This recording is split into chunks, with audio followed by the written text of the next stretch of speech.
Assalamualaikum warahmatullahi wabarakatuh.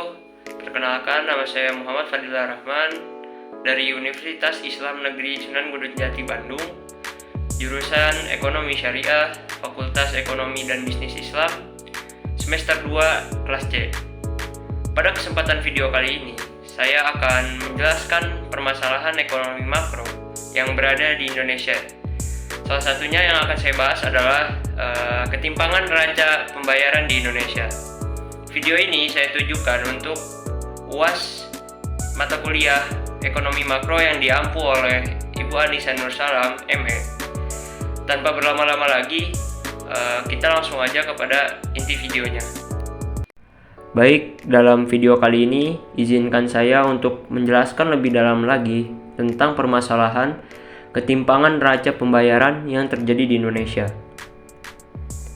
Neraca pembayaran merupakan dokumen sistematis dan terstruktur dari seluruh transaksi-transaksi ekonomi antara warga satu negara dengan warga negara lainnya dengan rentang periode tertentu.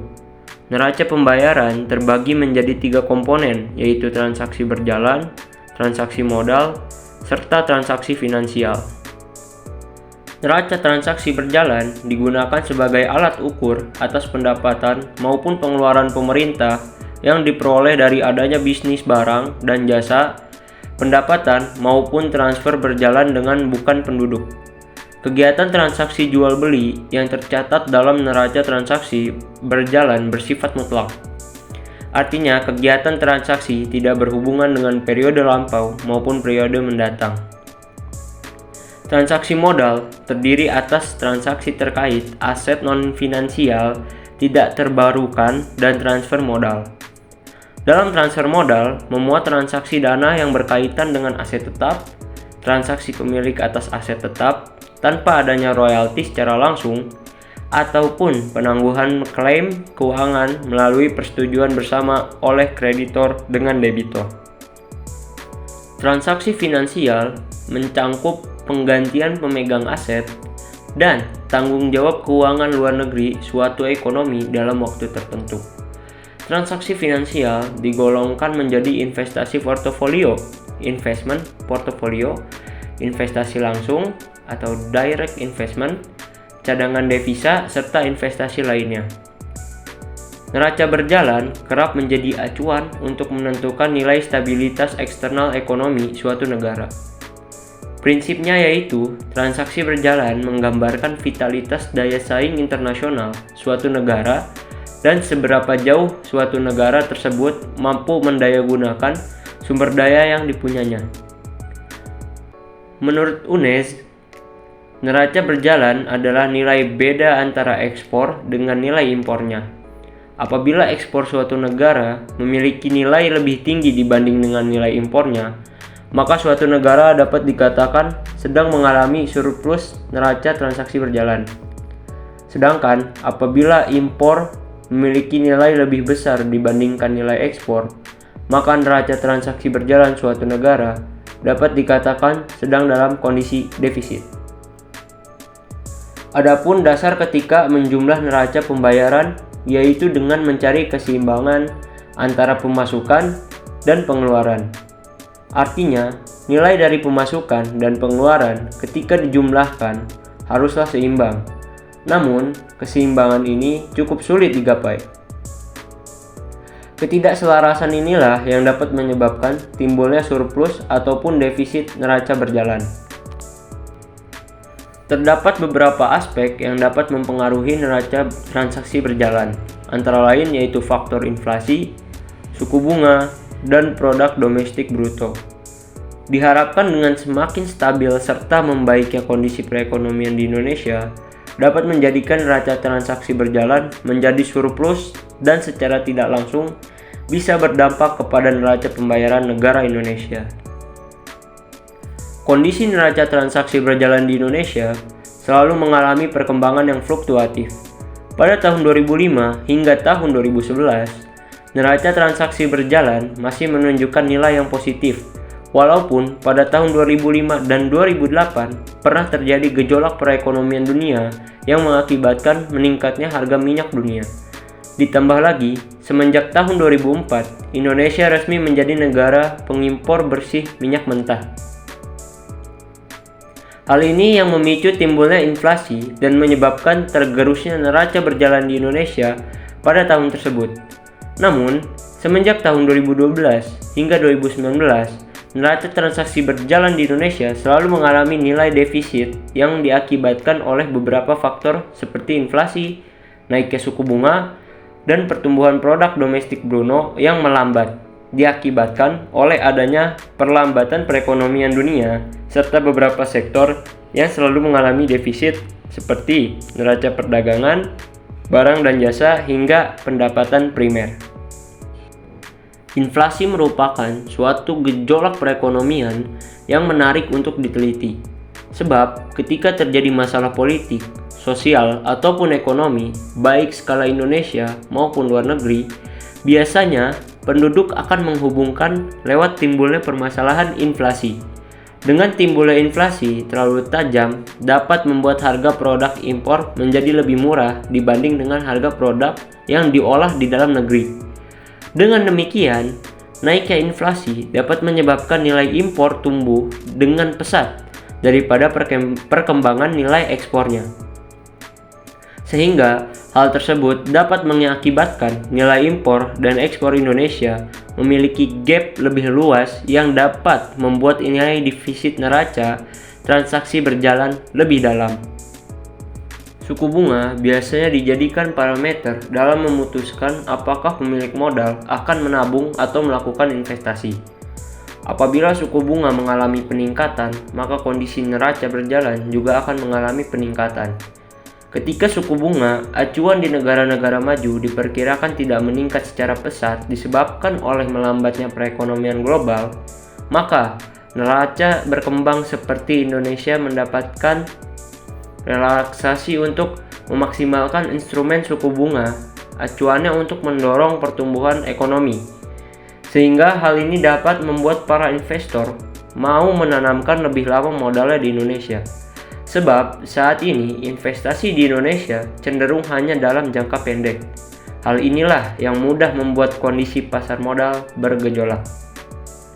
Menurut hasil penelitian yang sudah diteliti oleh Yanti Deborah, menjelaskan bahwa suku bunga dalam jangka pendek dapat mempengaruhi keseimbangan neraca transaksi berjalan.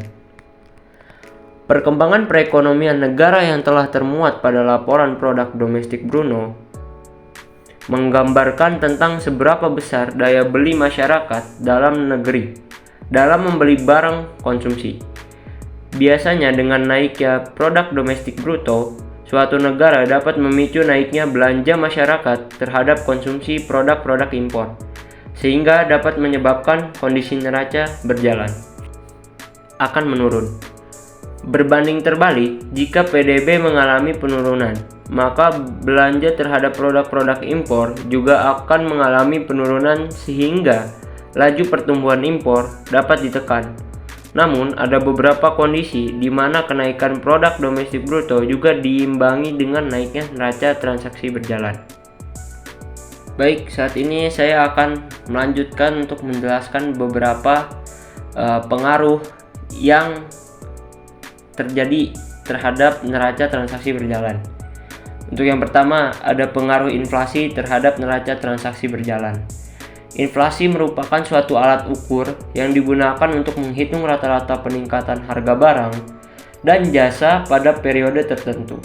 Berdasarkan hasil penelitian yang telah dilakukan oleh Cesar R. Sobrino menyebutkan bahwa inflasi menjadi penyebab memburuknya neraca transaksi berjalan. Berbanding terbalik dengan hasil yang diteliti oleh Wida Wulandari Effendi, keduanya menyatakan tidak terdapat pengaruh antara inflasi dengan neraca pembayaran. Dijelaskan bahwa rata-rata pertumbuhan inflasi di bawah 10% dan tergolong inflasi rendah atau ringan. Dalam penelitian ini, golongan inflasi ringan tidak begitu memiliki pengaruh signifikan pada neraca berjalan di Indonesia. Yang kedua, ada pengaruh suku bunga terhadap neraca transaksi berjalan. Suku bunga merupakan suatu nilai investasi yang dapat diperoleh oleh investor dan juga nilai biaya modal yang harus dikeluarkan oleh perusahaan untuk menggunakan dana dari investor. Tingkat suku bunga atau SBI merupakan benchmark bagi investor untuk membandingkan investor dalam bidang lainnya. Penelitian yang telah diuji oleh Marcus dan Calderon berpendapat bahwa menurunnya suku bunga mengakibatkan naiknya defisit neraca transaksi berjalan. Dan yang terakhir, itu yang ketiga, pengaruh produk domestik bruto terhadap neraca transaksi berjalan. Produk domestik bruto atau PDB merupakan nilai suatu barang dan jasa yang diproduksi oleh warga negara tersebut maupun negara asing dalam suatu negara. Berdasarkan hasil yang telah diteliti oleh Ukhrawiyah dan Calderon, menjelaskan bahwa pendapatan nasional bruto memiliki pengaruh positif pada neraca transaksi berjalan. Baik, untuk saat ini setelah saya menjabarkan berbagai permasalahan neraca pembayaran yang terjadi di Indonesia dengan berbagai faktor-faktor pengaruhnya, sepatutnya saya akan memberikan solusi terhadap ketimpangan neraca pembayaran tersebut. Berdasarkan data dari Moneter Internasional menunjukkan rasio tabungan domestik atau PDB saat ini hanya 32% hingga 33% dari PDB. Padahal kebutuhan investasi ialah 36% hingga 37% dari PDB. Jika kita memaksakan ekonomi tumbuh sebesar 6%, ada selisih antara tabungan dan investasi. Selisih itu mencerminkan defisit dalam transaksi berjalan. Dengan kata lain, jika kita memacu pertumbuhan ekonomi sampai 6%, defisit transaksi berjalan akan meningkat menjadi 4%. Lalu, pasar keuangan akan menghukum kita dengan nilai tukar yang melemah dan pasar keuangan yang bergejolak. Artinya, jika kita hanya fokus untuk menurunkan defisit transaksi berjalan dengan kebijakan stabilisasi, ada kemungkinan pertumbuhan ekonomi ke depan akan terperangkap pada kisaran 5%. Defisit transaksi berjalan sebenarnya ialah sesuatu yang normal di dalam tahap awal pembangunan suatu negara, terutama negara berkembang. Alasannya sederhana, misalnya untuk tumbuh, negara berkembang membutuhkan modal untuk berproduksi. Karena tak memiliki modal, mereka mengimpornya dari negara maju. Sebagian di antara kita mungkin lupa bahwa Singapura pernah mengalami defisit transaksi berjalan sampai 10% pada 1981 dan baru mulai menikmati surplus transaksi berjalan awal 1990-an. Tiongkok baru mulai mengalami surplus transaksi berjalan pada tahun 1990-an. Korea Selatan sampai dengan pertengahan 1990-an masih mengalami defisit transaksi berjalan sekitar 5%. Selain itu, Vietnam yang sekarang banyak dipuji karena kinerja perekonomiannya baru menikmati surplus transaksi berjalan pada tahun 2011.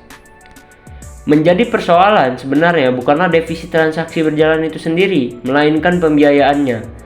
Selama defisit transaksi berjalan dibiayai penanaman modal langsung di sektor yang berorientasi ekspor bukan portofolio, defisit transaksi berjalan bukan sebuah masalah.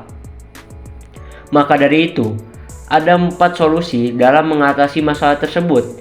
Yaitu pertama, lakukan pendalaman pasar dengan mendorong lebih banyak sumber pembiayaan dari investor lokal agar porsi pembiayaan eksternal menurun. Berikan insentif agar BUMN, dana pensiun, asuransi, dana haji menempatkan investasinya dalam obligasi pemerintah dan sukuk. Terapkan reserve Tobin tax dan ciptakan instrumen atau produk pasar keuangan agar orang atau eksportir Indonesia memiliki opsi untuk menempatkan investasi portofolio dalam mata uang mereka di Indonesia atau yang disebut onshore. Ini akan meningkatkan pasokan dolar di dalam negeri. Kedua, meningkatkan produktivitas sehingga investasi meningkatkan hasil yang lebih tinggi. Misalnya, dengan menurunkan ICOR menjadi 4 atau 5 sehingga untuk pertumbuhan ekonomi 6,5% hanya dibutuhkan rasio investasi atau PDB sebesar 26% hingga 32%. Kita mampu mendorong pertumbuhan tanpa khawatir defisit neraca berjalan dengan fokus ke ekspor manufaktur kita dan meragamkan produk dan tujuan ekspor. Di sini dibutuhkan inovasi dan perbaikan kualitas SDM. Selain itu, tentunya menarik PMI dengan terus memperbaiki iklim investasi, termasuk UU Ketenagakerjaan. Ketiga, keterbatasan ruang bagi fiskal dan moneter akan membuat pertumbuhan ekonomi tertahan. Satu-satunya harapan ialah konsumsi rumah tangga dan ekspor. Terkait ekspor, dengan penurunan harga minyak, batu bara, dan CPO mulai memukul ekspor kita. Di sisi lain, pertumbuhan ekonomi Tiongkok juga membawa dampak terhadap pelemahan ekspor kita. Kita tahu 40% dari ekspor kita ke Tiongkok ialah batu bara dan CFO. Dan yang terakhir, keempat, salah satunya sumber pertumbuhan ekonomi yang tersisa yakni konsumsi rumah tangga. Kita tahu saat ekonomi melambat, kita butuh kebijakan kontrasiklus, berfokus pada kelompok yang bisa memberikan pengungkit atau multiplier ekonomi paling tinggi bagi perekonomian. Selain itu, alokasi fiskal yang lebih banyak untuk PKH, padat karya tunai, bantuan langsung tunai akan membantu meningkatkan daya beli. Kita tak perlu selamanya pahit dan muram. Namun, memang bukan tahun yang mudah. Begitu banyak variabel yang di luar kendali kita. Ada risiko pertumbuhan ekonomi akan melambat di tahun depan. Tentu kita perlu bersiap diri mengantisipasi ini. Cukup sekian untuk video pemaparan tentang permasalahan ketimpangan neraca pembayaran di Indonesia. Kurang lebihnya saya mohon maaf, dan apabila ada kritik dan saran dari kalian akan saya terima dengan senang hati. Kurang lebihnya mohon maaf. Wassalamualaikum warahmatullahi wabarakatuh.